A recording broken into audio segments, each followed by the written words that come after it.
기도하겠습니다. 하나님, 오늘 이 아침에 우리를 웃게 하시는 그 하나님의 말씀을 듣고자 합니다. 하나님, 오늘도 정말 힘든 고난 가운데, 어두운 가운데 있는 우리가 오늘도 말씀을 듣고 주님이 주시는 그 웃음을 되찾고자 하오니, 주여 오늘도 우리에게 말씀하여 주시면 우리가 듣겠습니다. 예수님의 이름으로 기도드립니다. 아멘. 네, 우리가 지금 그 아브라함에 대해서 묵상하고 있는데요. 그 전체 구속사 안에서 아브라함이라는 인물은 어떤 의미를 가지고 있는가? 이걸 아는 것은 굉장히 중요합니다. 왜냐하면 예를 들어서 이 모세라는 인물이 있다라고 할 때 이 학자들의 전통적인 견해가 뭐냐면 모세는 장차 오실 예수님의 모형이에요.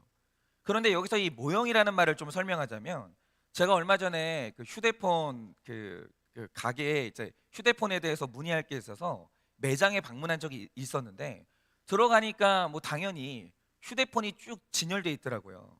그런데 저는 이제 휴대폰 사는 게 목적이 아니었기 때문에 직원을 만나서 이런저런 얘기를 하고 있는데, 그때 제가 제 딸과 함께 갔거든요. 그런데 제 딸이요, 제가 안 보는 사이에 그 고가의 휴대폰을 만지고 있었던 거예요. 근데 불안한 느낌은 늘 현실이 된다고, 이 아이가 휴대폰을 가지고 놀다가 그걸 땅에 떨어뜨린 거예요. 근데 그걸 보는 순간 모두가 다 얼음이 되는 거예요. 머리가 하얘지면서 마음이 얼마나 무너지는지, 이거 뭐 죽일 수도 없고 살릴 수도 없고 너무 화가 나고, 그때 제일 먼저 드는 생각이 뭐냐면 도대체 저 물건은 얼마인고, 이러면서 걱정이 너무 되는 거예요. 근데 제가 이제 막 너무 이제 부들부들 하고 있으니까 그걸 이제 본 매장 직원이 웃으면서 아무 걱정하지 말라는 거예요. 그러면서 이제 저한테 하는 말이 뭐냐, 이 휴대폰이 모형이라는 거예요. 그런데 그 말을 듣고 자세히 보니까 모양이나 크기, 무게는 완벽히 똑같아요. 그러니까 무게까지 구현을 했더라고요. 그런데 이 카메라 렌즈를 보니까 유리가 아니고 플라스틱이고, 화면을 보니까 진짜 화면처럼 생긴 스티커를 붙여놨더라고요. 다시 말해 이 모형이라는 게요, 앞으로 내가 사게 될 휴대폰의 크기, 색상, 무게, 이런 거는 미리 알 수 있게 만들어졌는데 실제 기능은 없는 거예요. 진짜는 아닌 거죠. 근데 진짜랑 똑같아요. 예상할 수 있는 거죠.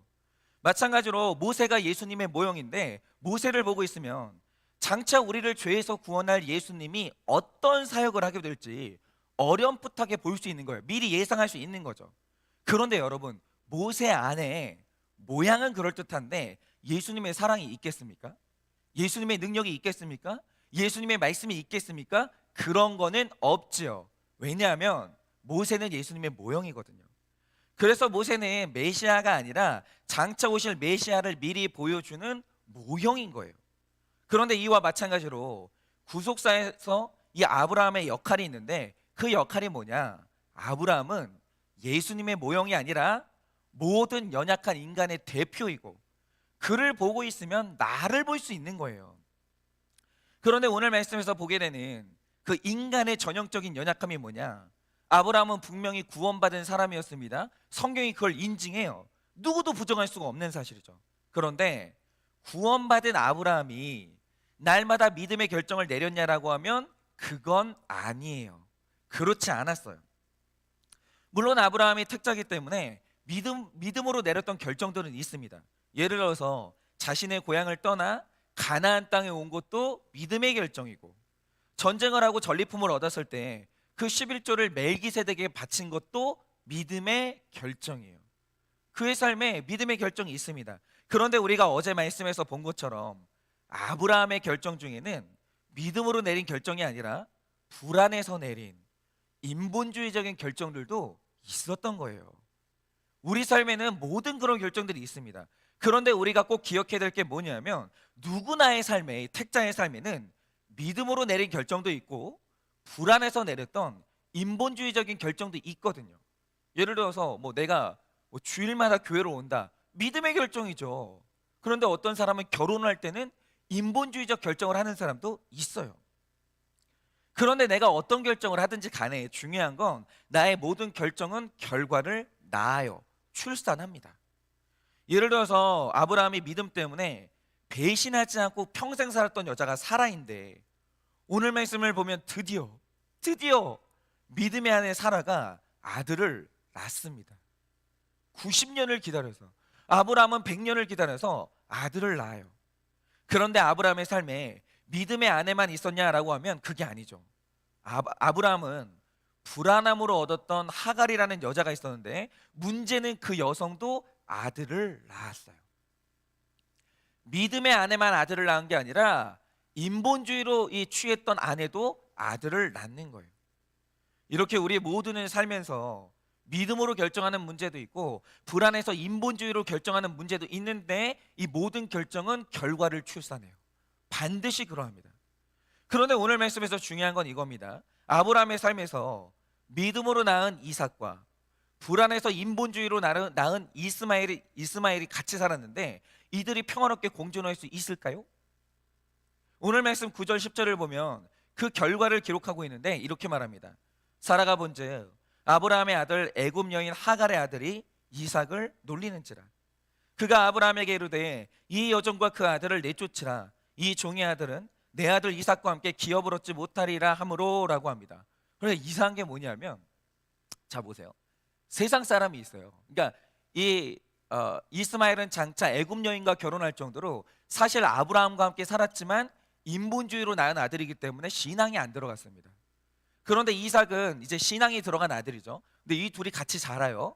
근데 이상한 게 뭐냐면 불신자는 늘 신자를 놀려요. 그 이상해요. 예를 들어서 어떤 신자가 나는 혼전 순결을 지킬 거야 라고 하잖아요. 불신자가 하는 말이 뭔지 아십니까? 야, 천연기념물이다 그러면서 불신자는 신자의 결정을 놀려요. 둘이 화합할 수가 없는 거죠. 그러니까 이런 겁니다. 아브라함의 집에 믿음으로 낳은 결과와 불안해서 낳은 결론이 함께 살았는데 이 둘이 공존할 수가 없는 거예요. 서로가 서로를 놀리는 거죠. 그래서 둘 중 하나가 쫓겨나지 않으면 이 집에는 샬롬이 임할 수가 없는 거예요. 둘이 같이 살고서는 늘 이제 싸움이 일어나는 거죠. 그러니까 어떤 사람이 예수님을 온전히 믿으면 반드시 샬롬이 임하거든요. 순결한 믿음이 있는 곳에는. 언제나 단순한 믿음, 순결한 믿음의 결론은 평안이에요. 그런데 내 안에 샬롬이 깨지고 번민이 일어나고 있다라고 하면 그렇게 된 이유가 뭐겠습니까?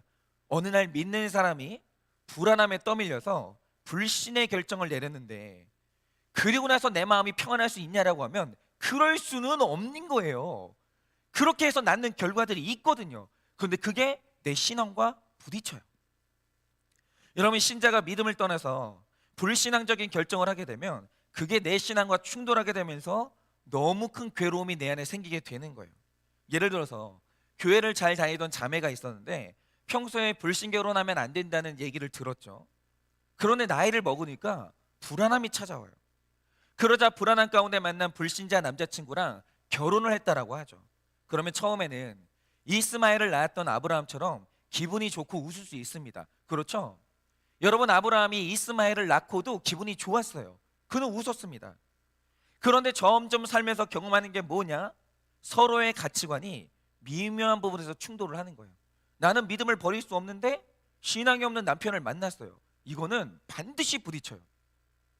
그러다가 결정적으로 충돌하는 부분이 뭐냐? 자녀를 낳았는데 이 자녀에게 엄마는 신앙을 가르쳐요. 근데 아빠는 세상 가치관을 가르쳐요. 그러면 이 둘이 한 아이 안에서 평화롭게 공존할 수 있냐? 그게 아니라 이 아이 안에서 두 가지 가치관이 충돌하면서 둘 중 하나가 쫓겨나가지 않는 한 이 아이는 샬롬을 얻을 수가 없는 거예요. 너무 혼란스러운 거죠. 여러분, 원래 거룩이라는 말의 원어적인 뜻은 구별되는 것이고 거룩은 죄와 섞일 수가 없기 때문에 이스마엘과 이삭은 같이 사는 게 불가해요. 그런 건 없는 거예요.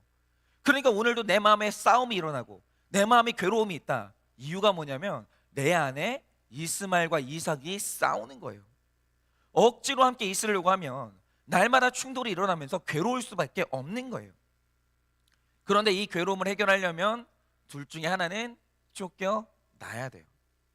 자, 그런데 우리가 오늘 깊이 묵상해야 될 게 뭐냐면, 만약 오늘 사라처럼 내 안에 있던 이스마엘이 쫓겨나가고 믿음의 아들 이삭이 승리했다, 그러면 6절 말씀처럼 웃을 수 있어요. 그 사람은 평안할 수 있습니다. 예를 들어서 내가 회사에서 일을 하는데 뇌물이라는 이스마엘이 쓱 들어와요. 그런데 이때 뇌물의 유혹을 물리치고 돈 욕심을 쫓아낸다라고 하죠. 그러면 돈이 아깝기는 해요.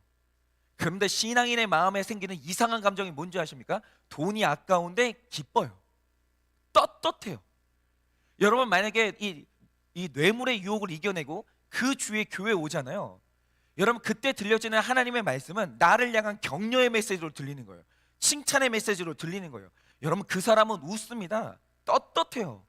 그게 참으로 이상한 이 신자의 택자의 마음이라는 거죠. 근데 이 구원의 길을 걷는 우리의 딜레마가 뭐냐면 내가 승리하는 이삭이 될 때도 있지만 쫓겨나는 이스마엘이 될 때도 있다라는 거예요. 예를 들어서 우리가 가정생활하면 정말 말로 할 수 없는 어려움을 겪게 되죠. 아니 남자랑 여자랑 결혼했는데 어떻게 맨날 평안해요? 그럴 수는 없는 거죠. 그래서 결혼을 한 사람 치고 뭐 안 그런 분도 있겠지만 결혼을 한 사람 치고 이혼을 고민 안 해본 사람은 거의 없어요. 너무너무 어렵죠. 그런데 이때 이혼하고 싶은 마음을 쫓아내고 각자 자기 죄를 보면서 회개하면 믿음으로 낳은 아들 이삭이 승리하는 사건이 될 수 있어요. 그러니까 내가 내 신앙 지키고 결혼 생활 지키면 이삭이 승리를 하는 거죠. 그런데 우리 중에는 분명히 믿음이 있어요. 택자예요. 그런데 결국 그 괴로움을 이기지 못하고 이혼하는 분들도 있어요. 그런데 바로 이게 내가 쫓겨나는 이스마엘이 되는 순간인데, 그러면 오늘 말씀에서 중요한 건 이겁니다. 내가 이삭처럼 믿음의 결정을 했다. 당연히 하나님과 샬롬을 누리면서 웃을 수 있는 거죠. 그런데 내가 쫓겨나는, 죄에 넘어지고 또 내가 불신앙의 결정을 하면서 바로 내가 쫓겨나는 이스마엘이 될 수 있어요. 그럼 잘 보세요. 내가 죄에 넘어졌어요. 쫓겨나는 이스마엘이 됐어요. 그러면 나는 하나님과 끊어지고 우리는 하나님께 버림을 받을까요? 그렇게 말하는 신학이 있어요. 만약 당신이 신앙의 길을 걷다가 불신을 하게 된다, 그러면 당신은 그때 버림을 받는다, 이렇게 말하는 사람이 있어요. 그런데 오늘 말씀은 이게 정말 중요한 게요, 자, 믿음의 아들 이삭이야. 하나님의 사랑을 받는 게 너무 당연합니다. 그런데 불안함으로 낳은 이 아들 이스마엘을 향한 하나님의 태도는 뭐냐라는 거예요. 다시 말해, 우리가 살다 보면 믿음이 있어도 불안함 때문에 죄를 지을 수도 있고 하지 말아야 될 결정을 하게 되는데, 이때 우리를 대하시는 하나님의 태도는 무엇이고, 그런 죄의 자리에 떨어졌을 때 우리가 해야 될 일은 뭐냐라는 거예요. 그래서 오늘 우리는 믿음의 아들 이삭보다는 쫓겨나는, 오늘 말씀에서 쫓겨나는 이 이스마엘을 좀 주목하고자 합니다.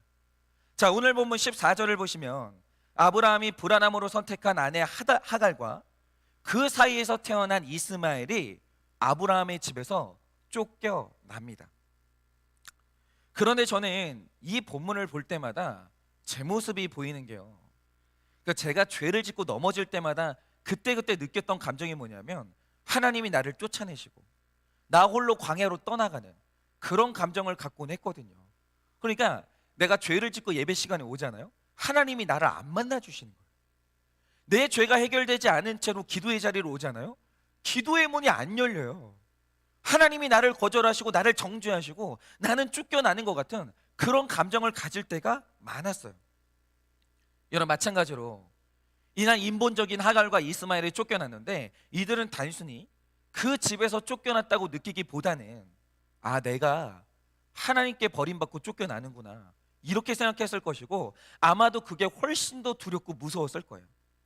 그런데 오늘 말씀 전체에서 정말 가슴 아픈 기록이 뭔지 아십니까? 14절을 보면 이렇게 쫓겨난 하갈과 이 이스마엘이 브엘세바에서 방황하더니 라고 기록하고 있어요. 그런데 여기서 방황이라는 말의 원어적 의미가 뭔지 아십니까? 같은 자리를 빙글빙글 돌다, 그 뜻이에요. 그러니까 하갈이 그 황량한 이 광야로 쫓겨났는데 나왔는데 갈 데가 없어요. 갈 데가 있으면 좋겠는데, 친정이 있으면 좋겠는데 갈 친정도 없고 갈 데가 없어요. 제가 얼마 전에 그런 이야기를 들었는데요, 저희 교회 여자 집사님이 젊었던 시절에 임신을 해가지고 배가 남산만해진 거예요. 그런데 이때 여성들의 마음이 얼마나 두렵겠습니까? 그래서 남편에게 부탁하길, 내가 출산이 가까워졌고 언제 배가 아플지 모르니까 내 곁에 좀 있어 달라고, 아무리 친구들이 불러도 나가지 말라고 부탁을 했거든요. 그런데 남편분이 그 부탁을 받고도 어느 날 저녁에 집을 나간 거예요. 만삭의 아내를 두고. 그리고 나서 다음 날 새벽에 술에 취해가지고 집에 들어온 거죠. 그리고 현관 입구에 쓰러져 자고 있는 거예요. 그러니까 이 아내분의 마음이 무너지는 거예요. 내가 이런 남편을 믿고 아이를 키울 수 있을까? 이 결혼 생활을 할 수 있을까? 무너지는 거예요. 그래서 그 광경을 보고 그냥 집을 나와버렸어요. 근데 그때가 진짜 추운 겨울이었대요. 그래서 추운 이 겨울거리를 걷는데 여기서 가장 슬픈 게 뭐냐? 막상 화가 나서 집을 나왔어요. 나왔는데 갈 데가 없는 거예요. 만삭의 임산부가 아니 조금 있으면 애를 낳을지도 모르는데 그렇게 집을 나왔는데 갈 데가 없더래요. 그래서 아무 카페나 들어가서 만삭의 여인이 이제 나는 어떻게 살아야 되나 고민하면서 멍하니 앉아 있는데 이 술에서 깬 남편분이 아내를 찾으러 왔다라는 거죠. 그래서 저는 무사히 그분을 오늘 만날 수 있었어요. 어쨌든 마찬가지로 오늘 하갈이 쫓겨나서 아마 한 16세 된 이스마엘과 광야로 나왔는데 문제는 이 두 사람이 광야로 나왔는데 갈 데가 없어요. 그리고 더 슬픈 건 이 여인에게는 데리러 올 남편이 없어요. 아브라함이 쫓아냈잖아요. 데리러 안 옵니다. 그걸로 완전히 끝났어요. 완전히 쫓겨난 거예요. 그러니까 이 엄마가 어린 아들의 손을 잡고 하염없이 같은 자리를 빙글빙글 도는 거예요. 여러분 이것이 바로 죄 지은 사람이 겪는 방황이에요. 여러분 이 상황에서는 서로 간에 어떤 격려나 긍정의 말을 할 수가 없는 거예요. 여러분 사실 이때 엄마와 이 아들은요 우리가 이렇게 걷다가 곧 물과 식량이 떨어질 것이고 우리는 그러면 굶어 죽을 거라는 걸 알고 있었어요. 둘은 알았어요. 그런데 그 미래가 너무 두렵고 비참하니까 서로 말없이 목적 없는 길을 걷고 있는 거예요. 회피하는 거죠. 그래서 저는 성경에서 이 구절만 읽으면 그렇게 마음이 아파요. 이게 꼭 이 시대에 방황하고 있는 모든 우리들의 모습 같은 거예요. 여러분 우리 자녀에게 문제가 생겼어요. 우리 가정과 사업에 위기가 찾아왔어요. 그런데 어디로 가야 내가 살 수 있는지 모르니까 계속 방황하는 거예요. 똑같은 싸움을 하고 똑같은 잔소리를 하고 똑같은 자리에서 계속 방황하고 있는 거죠. 그런데 그렇게 걷다가 정말 큰일이 난 거예요. 뭡니까? 15절 말씀처럼 가죽 부대에 물이 떨어져요. 그런데 이 순간이 어떤 순간이냐? 사람이 위기를 예상해도 아직 그 문제가 오지 않았을 때는 그 문제를 회피할 수 있거든요. 그런데 위기가 현실로 가까이 오면 더 이상 회피할 수 없는 때가 와요. 그런데 15절을 보면 하갈과 이스마엘에게 바로 그 순간이 온 겁니다. 물이 떨어졌어요. 그러자 이 엄마 하갈이 어떻게 했는지 아십니까? 저는 이 장면만큼 비극적인 장면이 없다라고 생각하는데 15절 16절에 보면 이렇게 기록하고 있습니다. 가죽 부대에 물이 떨어진지라 그 자식을 관목덤불 아래에 두고 이르되 아이가 죽는 것을 참아보지 못하겠다 하고 화살 한바탕 거리 떨어져 마주 앉아 바라보며 슬피 우니라고 하고 있어요. 여러분 뭡니까? 사막에서 배고픔과 목마름에 고통받던 내 아들 이스마엘이 드디어 탈진했어요. 길에 쓰러진 거예요. 그런데 여기서 하갈이 해줄 게 없는 거예요. 나도 먹을 게 없으니까. 그래서 이 하갈이요 자기 아들을 안아다가 관목덤불 아래 눕혔어요. 그러니까 이제 할 수 있는 건 내 아들을 죽을 때 조금 더 편안한 자리에서 죽게 하는 거 말고는 이 엄마가 해줄 게 없는 거예요. 그리고 이 엄마는 내 아이로부터 화살 한바탕 거리에 떨어진 거리에 마주 앉았어요. 그리고 죽어가는 아이를 보면서 우는 거예요. 그런데 여기서 중요한 건 엄마와 아들 사이에 있는 화살 한바탕 거리라는 표현인데 여러분 이게 어느 정도 거리인지 아십니까? 딱 이런 겁니다. 엄마의 귀에 죽어가는 아들의 신음소리가 안 들리는 거예요. 그런데 여러분 하갈이 왜 내 아들 신음소리가 안 들리는 거리에 떨어졌겠습니까? 여러분 이 광야에서 이 아이가 목마르고 배고프니까 계속 신음소리를 내는데 찾을 게 엄마밖에 없는 거예요. 엄마 목말라, 엄마 배고파. 계속 엄마를 찾는 거예요. 고통스러우니까. 근데 이 엄마는 해줄 게 없으니까 미치겠는 거예요 정말. 그래서 애를 관목덤불 아래 눕혀놓고 이 아이의 미칠 것 같은 이거 신음소리 있죠. 이게 안 들리는 거리에 떨어져 앉은 거예요. 그리고 내 애가 죽을 때까지 지켜보면서 소리내서 우는 거죠. 근데 그 아이도 우리 엄마가 우는 소리가 안 들리는 거예요. 그 정도 거리에 떨어져 앉았으니까. 정말 처절하게 슬프고 철저히 절망적인 순간인 거예요. 그런데 성경은 여기서 굉장히 놀라운 기록을 우리에게 전해줍니다.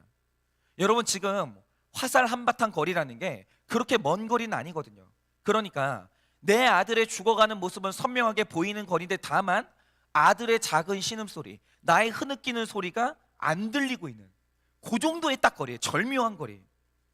그런데 오늘 말씀 17절을 보면 갑자기 이런 순간에 이런 기록이 툭 튀어나옵니다. 하나님은 이 어린아이의 소리를 들으셨다라고 해요. 이게 굉장히 중요한 구절인데, 지금 성경에 뭐라고 하고 있습니까? 엄마는 못 듣고 있는 아이의 신음소리를 하나님은 들었다라는 거예요. 여러분, 지금 이 구절은요 굉장히 중요한 계시를 우리에게 말합니다. 여러분 잘 보세요. 이 본문에서 처음으로 말하는 게 뭡니까? 하갈이 어디 있는지 그 위치예요.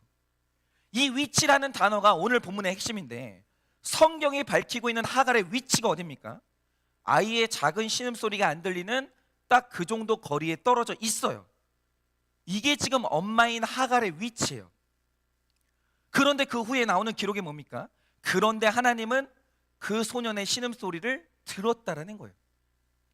이게 뭘 의미하겠습니까?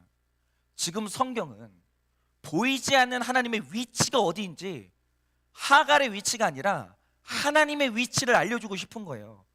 그 위치를 선명하게 말해주고 있는 거죠. 즉 오늘 본문의 주제가 뭔지 아십니까? 하나님이 어디 계신가, 그 위치예요.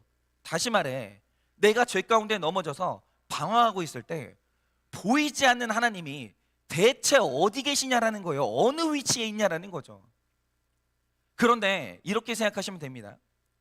이 아이의 작은 신음소리가 선명히 들리는 그 거리, 다시 말해 이 아이의 엄마보다 훨씬 가까운 곳에 하나님이 계셨던 거예요.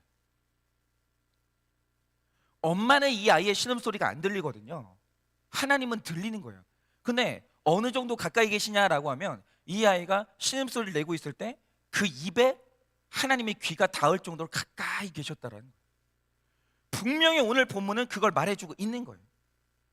여러분, 다시 말해 이 아이의 엄마보다 훨씬 가까운 곳에 하나님이 계시는 거죠. 여러분, 이스마엘은 아브라함이 불안함으로 낳은 결론이고, 그래서 쫓겨난 아들이에요. 그런데 하나님이 이 아들을 버렸냐라고 하면 오늘 말씀이 말해주는 게 뭐냐? 그게 아니라는 거예요. 하나님은 여전히 이스마엘과 가까운 곳에 계세요. 그러니까 보세요, 하나님이 죄인과 가까운 곳에 계시는데, 그런데 이 가깝다는 말이 굉장히 중요합니다. 여러분, 성경에서 가깝다고 할 때 그 가까움에는 두 가지 국면이 있거든요. 하나는 관계의 가까움이에요. 그러니까 이삭처럼 믿음으로 얻은 아들과 하나님은 관계의 가까움을 누립니다. 그러니까 믿음이 좋은 사람은 하나님과 친밀함의 가까움을 누리는 거예요. 그런데 신비한 게 뭐냐면, 성경이 말하는 가까움의 개념 안에는 관계의 가까움만 있는 게 아니라 거리의 가까움도 있다는 거예요. 오늘 본문은 이걸 말합니다. 분명한 건, 여러분, 우리가 살다 보면 죄를 짓고 쫓겨난 이스마엘처럼 될 때가 있어요. 저도 그런 적이 있습니다. 제가 죄에 넘어진 적이 있어요. 제가 이스마엘이 될 때가 있었습니다. 여러분, 그렇게 되면 하나님과 우리 사이에 친밀함이 사라지는 건 확실해요. 우리는 정죄감을 느끼고 예전에 받았던 은혜가 끊어지는 경험을 해요. 그런데 죄를 지은 우리와 하나님이 거리까지 멀어졌냐고 하면 오늘 말씀이 말하는 게 뭐냐? 그게 아니에요. 오늘 본문은 그걸 말하는 겁니다. 여러분, 우리가 중독으로 넘어지고 관계 파탄으로 넘어지고 돈 문제로 넘어지고 음란으로 넘어지고 이렇게 우리가 넘어지면 마치 은혜에서 쫓겨난 것 같은 그런 느낌이 들기는 해요. 그런데 하나님이 거리상 우리에게서 떠나가시고 하나님이 거리로도 우리와 멀어졌냐라고 하면 오늘 본문이 말하는 게 뭐냐? 그게 아니에요. 여전히 하나님은 가까운 곳에서 내 소리를 듣고 계시고 나를 기다리고 계시는 거예요. 그런데 얼마나 가까운 곳에 계시냐? 그 아이의 엄마도 못 듣는 그 신음소리를 들을 만큼 정말 가까운 곳에 하나님이 기다리고 계세요. 너 언제 회개할 거니? 너 언제 돌아올 거니? 너 언제 믿음의 결정으로 돌이킬 거니? 하나님이 가까운 곳에서 기다리고 있어요. 그런데 우리가 아주 작게라도 하나님 잘못했습니다. 하나님, 내가 죄를 지었습니다. 아무도 모를 때, 아무도 안 듣고 있을 때 혼자라도 그런 고백을 하면 하나님 귀에는 그게 들린다라는 거예요. 그러니까 오늘 우리가 이 말씀을 보면서 패러다임을 바꿔야 되는데, 많은 분들의 생각이 뭔지 아십니까? 나는 죄를 지었기 때문에 기도할 수가 없고, 나는 죄를 지었기 때문에 더 이상 교회를 갈 수가 없고, 나는 죄를 지어서 하나님의 축복을 바랄 수가 없다라는 거예요. 나는 죄를 지었으므로 나의 모든 직분을 감당할 수 없다라는 거예요. 그러면서 죄를 지어서 하나님하고 멀어져요. 죄를 지어서 더 이상 기도를 못하고, 죄를 지었기 때문에 더 이상 면목이 없어서 주님께 못 가는 거예요. 그런데 우리가 이런 말을 하는 이유가 뭐냐면, 내가 사람에게 죄를 지으면 우리가 그 사람은 관계도 멀어지고 이 거리도 멀어지거든요. 그러니까 내가 뭔가 잘못하면 모든 게 다 끊어지는 거예요. 그게 우리의 이 경험입니다. 그런데 하나님은 그렇지 않아요. 내가 죄로 넘어지면 영적인 친밀함이 잠시 끊어지는 거 맞습니다. 그런데 하나님이 나를 버리냐, 하나님이 나에게서 멀어지냐, 그게 아니라는 거예요. 그게 아니에요. 하나님은 내가 돌아올 것을 기다리시면서 정말 가까운 곳에서 기다리고 있어요. 하나님은 택자가 죄로 넘어진다 할지라도 여전히 가까운데 계세요. 그래서 해야 될 게 뭐냐, 끊지 못하는 중독이 있기 때문에 더 기도하러 와야 되고, 이혼을 했기 때문에 더 예배하러 오셔야 되고, 술 담배를 끊지 못했기 때문에 더 큰 은혜를 구해야 되는 거예요. 더 가까이 와야 돼요. 더 안쪽으로 들어와야 돼요. 더 크게 부르짖어야 되는 거예요. 그런데 이 수치심이 너무 힘들어서 큰 소리로 기도하지 못한다. 그러면 신음소리처럼 작게라도 기도하세요. 여러분, 우리 중에 그런 분들이 있어요. 이렇게 나한테 너무 수치스러운 죄가 있는데 같이 기도하다 보면 옆 사람이 들을까 봐 두려운 분들이 있어요. 괜찮아요. 그럴 수 있어요. 그러면요, 작게 기도하세요. 신음소리처럼. 왜냐? 하나님이 그거 들을 만큼 가까운 곳에 기다리고 계시는 거예요. 그런데 죄를 지어서 끊지 못하는 중독이 있어서, 나는 이혼을 했기 때문에, 나는 성적으로 넘어졌기 때문에, 여러분 그때라도 더욱 하나님께 가까이 갈 때 일어난 일이 뭡니까? 19절 말씀처럼 하나님이 눈을 밝히사 샘물을 보게 하시는 거예요. 이게 뭐죠? 회복되는 거예요. 여러분, 하나님은 그런 하나님이에요. 야, 어디 더러운 몸과 마음으로 나한테 오냐, 이러시는 분이 아니에요. 더럽냐? 더 가까이 와라. 실수했냐? 더 가까이 와라. 말하지 못할 죄를 지었냐? 더 크게 기도해라. 하나님은 그러시는 거예요. 다시 말해, 어떻게 하면 이 중독을 끊을 수 있을지, 어떻게 하면 우리 가정을 회복할 수 있을지, 어떤 적용을 해야 내가 살 수 있는지, 그 회복과 살 길을 보여주시는 거예요. 죄를 지었을 때 하나님께 더 가까이 가면, 여러분, 지금 여러분이 이 믿음으로 낳은 그 이삭과 같은 상태면 여러분이 그 상태를 누리시면 됩니다. 하나님하고 친밀함을 누리세요. 그런데 오늘 이 설교를 듣는 우리 중에 내가 쫓겨난 이스마엘처럼 내 소망이 끊어지고 사람에게 버림받고 하나님과도 잠시 그 친밀함이 끊어진 분이 있어요. 그러면 더 기도하세요.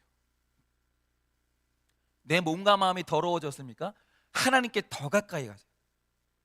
죄를 지었기 때문에 더 큐티하시고, 제발 숨기지 마시고 악착같이 공동체에 나와서 사연을 나누고 답을 구하세요. 치열하게 나누시기 바랍니다. 그때 하나님은 반드시 회복의 샘물을 열어주세요. 반드시 그러합니다. 하나님은 여러분에게 반드시 응답하시고 여러분을 살리는 그 샘물을 열어주실 것을 믿습니다. 이 시간에 우리 제가 이 말씀 붙들고 기도를 할 텐데요, 오늘 정말 말할 수 없는 많은 비밀, 말할 수 없는 어려움을 간직한 분들이 있어요. 입을 여세요. 사람한테 말하지 못한다 할지라도 입을 여세요. 여러분, 절대 하나님이 여러분을 버리지 않아요. 하나님이 가까운 곳에 계십니다. 기도하겠습니다. 하나님, 오늘 이 아침에 직장으로 가고 학교로 갈 때 마치 광야로 가는 것처럼, 내 편은 아무도 없는 것처럼, 이제는 하나님마저 나를 버린 것처럼 누가 이렇게 더럽고 실패한 나를 사랑할까? 이런 마음을 가지고 오늘도 세상 가운데로 나가는 너무나 힘들어하는 우리의 지체들이 있습니다. 그런데 오늘 주님이 말씀하시는 것이 무엇입니까? 이 세상에 천만인이 너를 버릴지라도 하나님이 버림받은 이스마엘의 가까운 곳에 계시고 오늘도 내가 너를 버리지 않았다고 분명히 말씀을 하십니다. 하나님 이 시간에 죄를 지었기 때문에 더 주님께 가까이 갑니다. 내 몸과 마음이 말할 수 없이 더러워졌기 때문에 주님께 더 크게 기도합니다.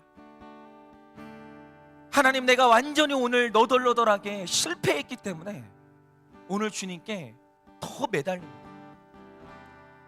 염치 없는 것이 아니라 오늘 하나님이 그것을 요구하시기 때문에 나에게 샘물을 열어달라고, 오늘 나의 인생 가운데 회복을 열어달라고 악착같이 더 나아가기를 원하오니 주님, 오늘도 회복을 바라며 이 아침에 주님의 말씀을 듣고 학교와 직장과 나의 삶의 현장으로 나가는 모든 자들에게 샘물을 열어 주시옵소서. 살아날 수 있는 샘물을 열어 주시옵소서. 오늘도 악착같이 주님의 은혜를 바라며 이 말씀을 들은 모든 성도들의 인생 가운데 하나님의 회복시켜 주시는 놀라운 은혜를 허락하여 주시옵소서. 주님이 이 땅의 모든 이스마엘들을 축복합니다. 이 땅의 모든 이스마엘들을 하나님 앞에 올려드립니다. 하나님, 그들이 하나님이 열어주시는 생수를 맛보게 하여 주시옵소서. 지금은 우리 주 예수 그리스도의 은혜와 하나님 아버지의 그 크신 사랑과 성령님의 위로하시고 교통하여 주시는 그 역사하심이, 내가 이스마엘처럼 완전히 버려지고 넘어졌으나 그렇기 때문에 주님께 더 가까이 나가 신음소리라도 주님께 울려드리고 주님이 나에게 열어주시는 그 샘물을 맛보기를 원하는 여기 모인 모든 성도들의 머리 위에, 그리고 각 가정에서 지금도 말씀 가운데 치열하게 은혜를 바라며 지금도 그렇게 큐티하고 있는, 예배하고 있는 모든 성도들의 머리 위에 지금으로부터 영원 무궁토록 함께 있을지어다. 아멘.